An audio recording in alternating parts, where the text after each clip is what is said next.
विचार किया गुरु जी ने, कहा यमराज जी भाई ये तो यम लोग में रहते हैं, जो मरते हैं वो इनके दरबार में जाते हैं, लगता है इसका मृत्यु सन्निकट आ गया।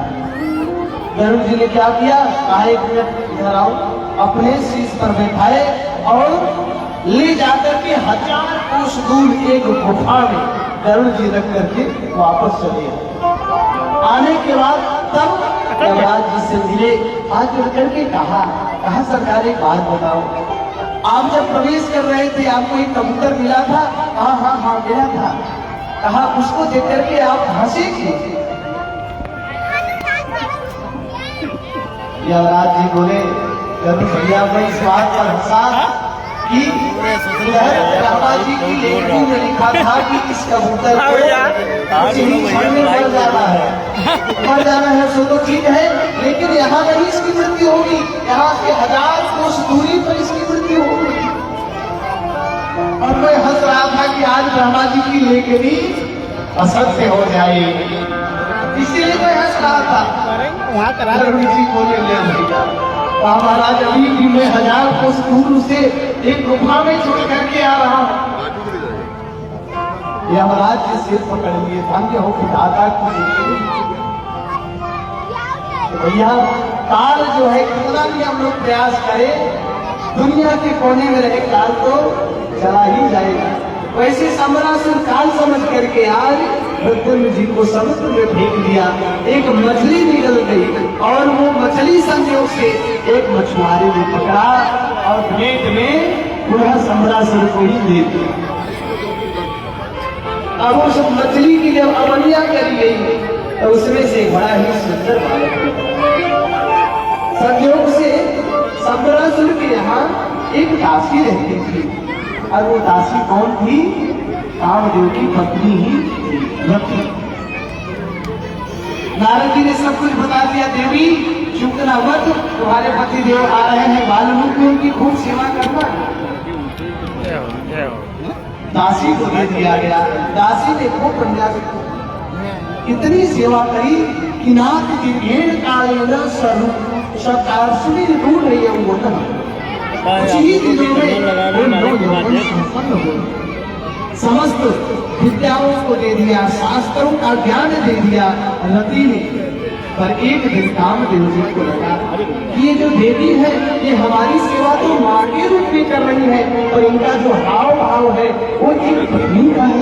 इसके कारण देवी मातृभाव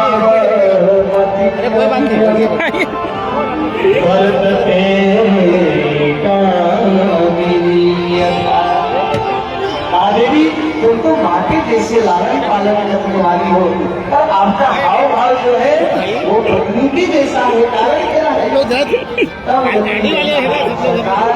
आप ही मेरे पति हो, और आप जब अपने माँ की स्वीकार करते थे उसी समय आपका ये शत्रु समरासुर आपको हरण करके ले गया था। मछली एक निकल गई थी, आज सो जैसे जैसे आप मिले हो और आपके ही हाथ से इस समरासुर का वध होगा। भगवान नारायण सुबह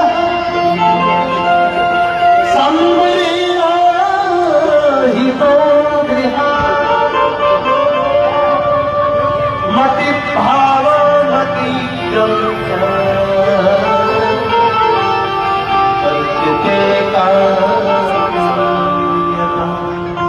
सरकार भगवान नारायण से आप भगवान के अंदर बन करके आए हैं, सारी बात बताई।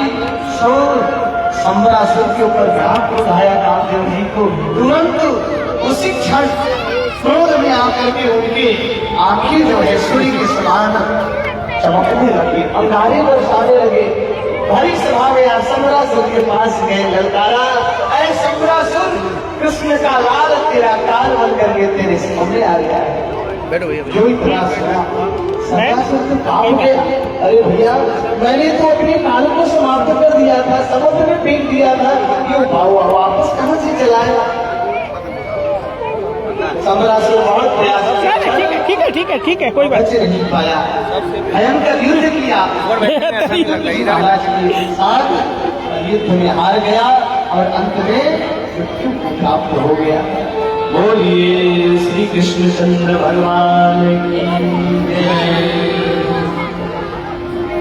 फिर प्रद्युम्न जी ने अपनी पत्नी रति को साथ में लेकर के आज वर्षों के बाद जो द्वारिकापुर में गए, अब तो कोई पहचान ही नहीं पा रहा था।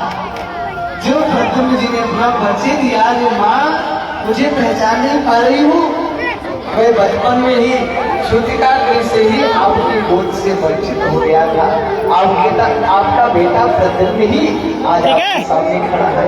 अरे तब तो भैया के आनंद का माना वाली बड़ी प्रसन्न भई, वाह बेटा तू सुरक्षित आया तो आया और साथ में बहू भी ले आया। बोलिएगा ना। हाँ है अभी है।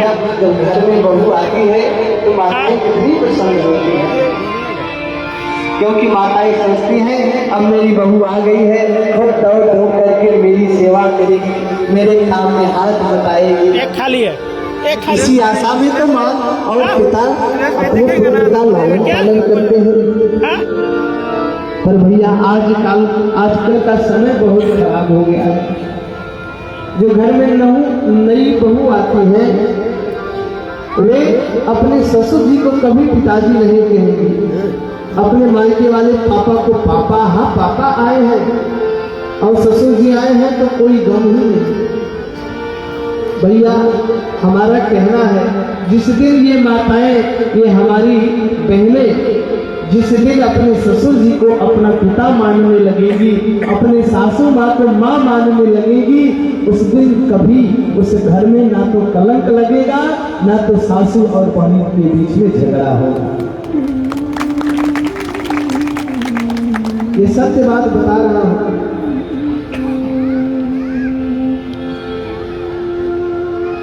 लेकिन जब बहू बने तब, लेकिन सासू माँ का भी धर्म है, अपनी बहू को क्या समझे, बिटिया समझे, दोनों हाथ से ताली बजती है भैया। अब भाई बहू रोज सेवा कर रही है और सासू माँ जो है हमेशा अकड़ के बात कर रही है, फूटी आंख से भी नहीं देखना चाहती है। ऐसे घर में एक सास बहू रहते थे, बहुत लड़ाई होती थी। एक दिन बहू गई एक महात्मा के पास, कहा बाबा जी हम अपनी सांस से बहुत तंग आ गई है, जो हमारी सांस है वो सांस लेने नहीं दे रही है।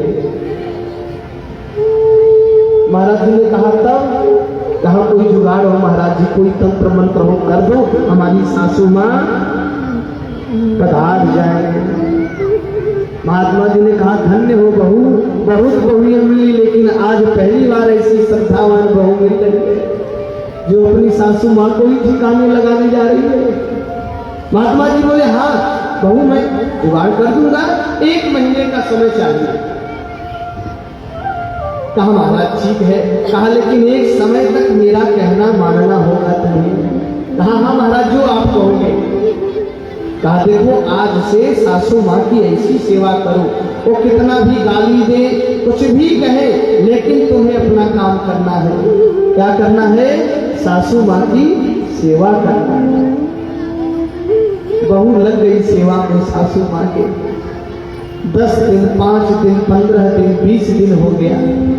21, 22, 23, 24, 25 दिन जब हो गए तो एक दिन सासू माँ सोचने लगी कि राम राम, ये मेरी बहू बेचारी दिन भर मेरी सेवा करती है, सुबह उठने से पहले ही बढ़िया बादाम की हलवा बना देती है, चाय की जगह पे भी बना देती है। अब इसको आज से कुछ नहीं कहूँगा। 25 दिन के बाद 26वें दिन भाव बदल गया सासू माँ का। सासू माँ बड़े प्रेम से बुलाने लगी, बहू ये काम कर लो, बहू ये काम कर लो। अब तो इतना सासू और बहू में इतना प्रेम बढ़ गया, और उधर अब बहू को टेंशन होने लगा कि 3 दिन और बाकी है, 1 महीना में अब क्या होगा सासू माँ का। 28वें दिन दौड़ करके गई, कहा महाराज बड़ी गलती हो गई। कहा क्या हो गया? कहा वो जो आप तंत्र मंत्र किए हो सब वापस ले लो। कहा नहीं हम वापस नहीं लेंगे, अब तो तुम्हारी सासू माँ चली जाएगी। कहा महाराज वापस कर लो, हमारी सासू माँ बहुत अच्छी है, भगवान करे सबको ऐसी ही सासू माँ मिले। महात्मा ने बड़ी ऊंची बात कही। कहा भैया ये हमने कुछ तंत्र मंत्र नहीं किया है, ये सब तेरी सेवा का प्रभाव है। जो तुमने 1 महीने तक सेवा किया है ना, उसी सेवा का प्रभाव है। तो प्यारे सज्जनों, यदि किसी दिन बहू सास को अपना माँ मानने लगे और जो सासू माँ है वो जिस दिन अपनी बहू को बिटिया मानने लगेगी, तो कभी जीवन में घर में लड़ाई झगड़ा नहीं होगा।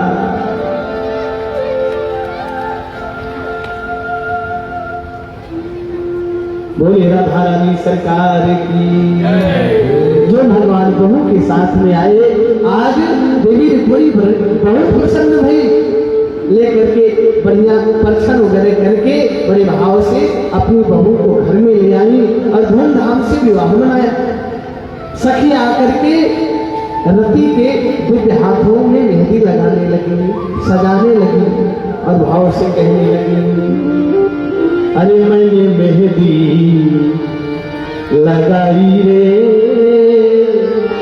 कृष्ण नाम की हो मैंने मेहंदी लगाई रे, कृष्ण नाम की मैंने मेहंदी लगाई रे, कृष्ण नाम की मैंने मेहंदी लगाई रे।